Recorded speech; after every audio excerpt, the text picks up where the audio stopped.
See the refrigerator at an angle there?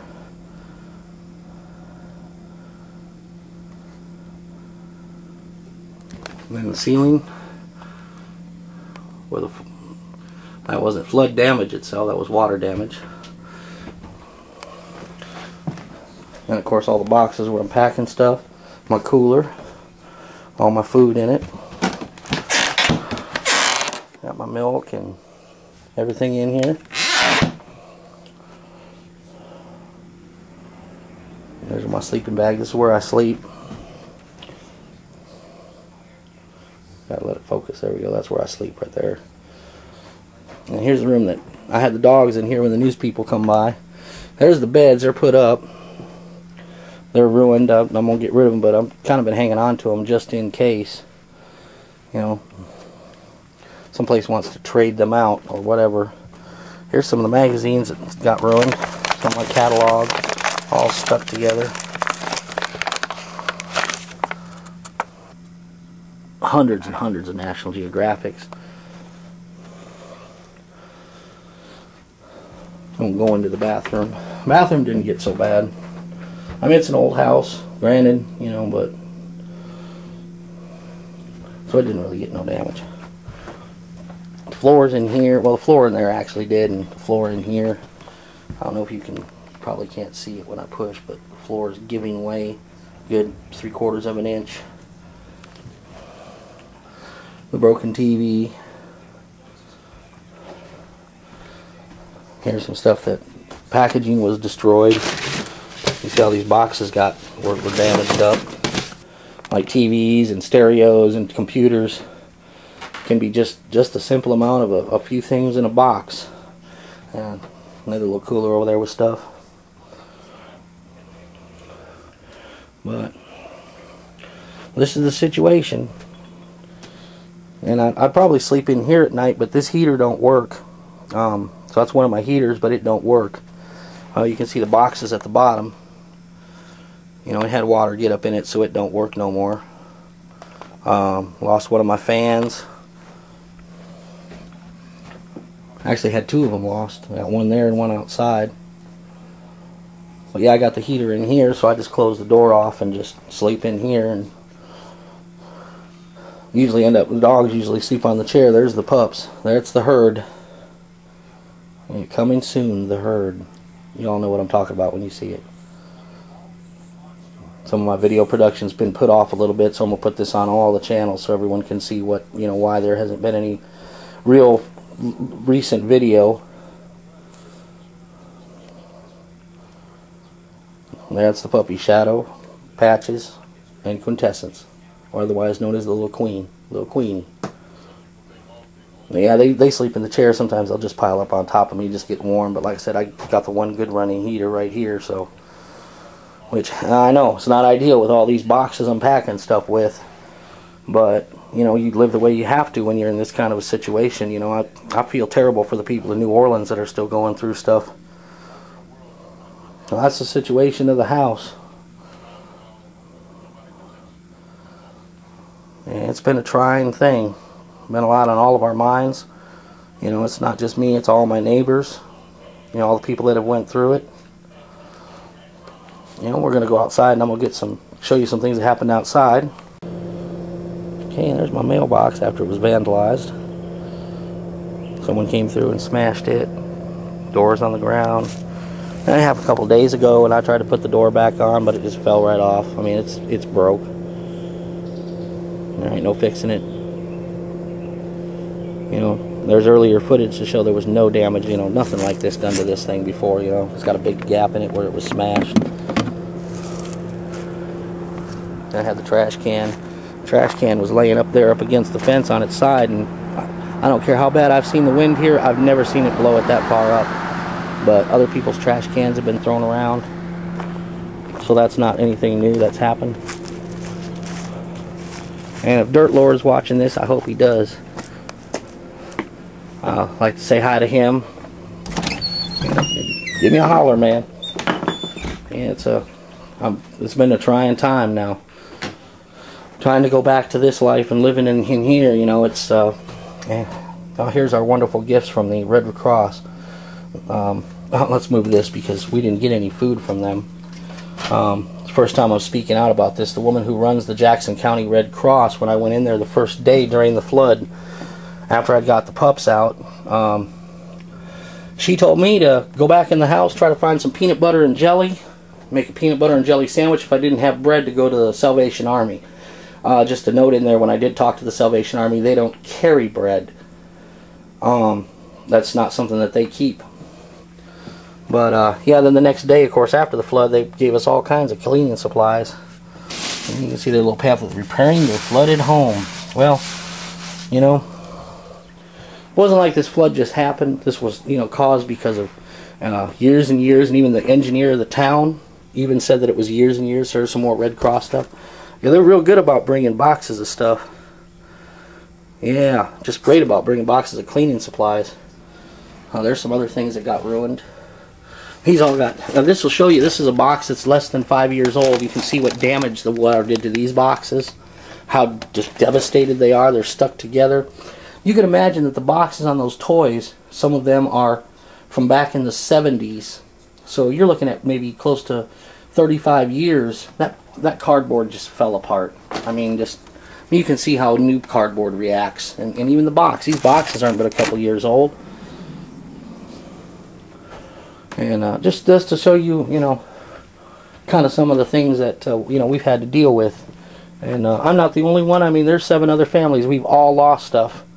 You know, I'm not going to go up into their homes and, you know, dig through their stuff, but they may not want people to see what they've had to go through. But I want everyone to know that it's, you know, it's this whole neighborhood. We've all suffered. 7 families. I won't give their names right now, but you know, it's a terrible thing. And then, like I said, to have the Red Cross tell you that, tell you that there ain't no food, and go eat peanut butter and jelly if you can find some in your house, when you got a foot of water, electricity sparking everywhere. I was glad the power board guys, they got right out there and turned that off when I talked to them, and they realized, you know, all these houses had power and had water in them. And some of the other things I'm gonna be doing as soon as I can get rolling again, and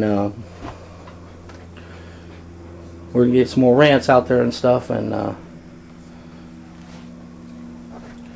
you know, talk about a little bit about, you know, the day of the August 17th was the day of my court, which was also the day of the flood. My lawyer informed the judge hours before we had to go to court what had happened, and Judge Word, Scottsboro City Judge, just would not give any mercy or lenience. He made me come into court over a misdemeanor, 2 misdemeanors, I'm sorry, which was a set-up deal. And if you watch my rant, you'll see that. But there's going to be some more evidence where the officer lies in court. He commits perjury to the judge. He changes his testimony midway, and nothing's done about it. The judge ignores it. Every plea by my lawyer to show that this was a setup, that the police set me up. When there's crack dealers running around in $40,000 home or cars, you know, getting $450 in food stamps for them and their kids. For now, I can't say no names, but you know, some people say, oh, maybe you ought to be worried. You shouldn't be talking about this. You know, people have told me that the police might even you know, come drag me down a street somewhere. We're gonna have a transcript up, and I'm gonna play it. We're gonna have the audio as soon as we get it cleaned up, so it's you can hear it, but it's real bad because it's like they purposely talk slow and low in the court, like, so you can't pick it up. But fighting for justice, fighting for freedom every day. That's what I'm about. That's what my job is. You know, some people say, well, we didn't ask you to do it. Well, sometimes people need someone to step up and say something. You know, need somebody that's not afraid. You know, I think there was how the old saying goes, no freedom was ever won by keeping silent. Nobody ever wins a freedom from keeping their mouth closed. Okay, this is the map of what the plan is, and this was just a submission by these engineers. Don't really care if you can get the number, but that's the engineers. Their plan sounds good. And if you look at the map, you see these little areas that are marked. You can see them through here. And here's where we are, right through here. Alright, you see that we're the last project. Project 10 is right here. Project 9 is down here, that's right below us. But they got and it's a smart plan. I've talked to my grandfather, and he was a ICBO certified inspector engineer over Denver International Airport, and you know, helped the first 7 years in the construction of that. So the man knows what he's talking about. And he said this plan is a sound plan. Start up here, just northwest of us, on the other side of the hill. What is actually the hill. What we live in is called Croc over here. This is the hill, the infamous hill, and of course here's the railroad tracks. Run along through there. They're going to start up there and build a retaining pond, and then that's the only thing I don't agree with, because I think that they're trying to protect all through here is rich, nice homes in most of the areas. Not all of them now, but all these areas here have really nice homes. And I'm going to say it, rich white people. I'm sorry, I got to say it. People can call me a traitor. I've heard that from people here. I've heard it all. Heard them called every name that you can think of. You know, people that, anybody that's a minority, I've heard terrible things, terrible things said. But the plan is a good plan for how they work upwards, because I don't want to see any other neighborhoods flooded. I don't care if they're rich and white or not. I don't want to see anybody go through this, and if they, started up here, it would just flood down here in the next section, then flood in the next section, then flood in the next. I mean, it's got to be done from the bottom up. And, they split it off there, and, we are last, so we're not in a good situation for the next 10 years. But it's a good sound plan that they have. But all they got planned is to fix the town. We haven't heard nothing. Haven't seen nothing. And even this engineer, though, said he went back and looked through the records, and in the town council meeting, which at this point I don't know, may or may not end up online. It all depends on how things go.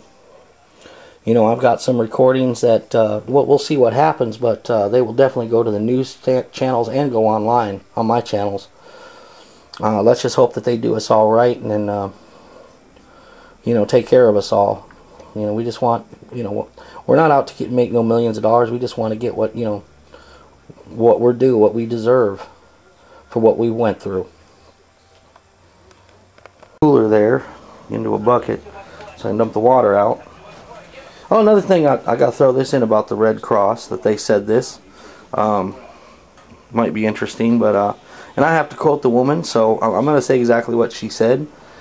And the woman at the Red Cross told me, down at the courthouse in the basement there, she literally told me that if I didn't have peanut butter and jelly, which I mentioned earlier, that I should go to my boss, because she said, I know that he runs the Captain D's, and she said, well, why don't you see if you can get him to get food for all the people. Well, I kind of thought the Red Cross were the people that were supposed to help people out, and if she knew him so well, why didn't she call him and say it? Well, I think the bucket's almost done over there now.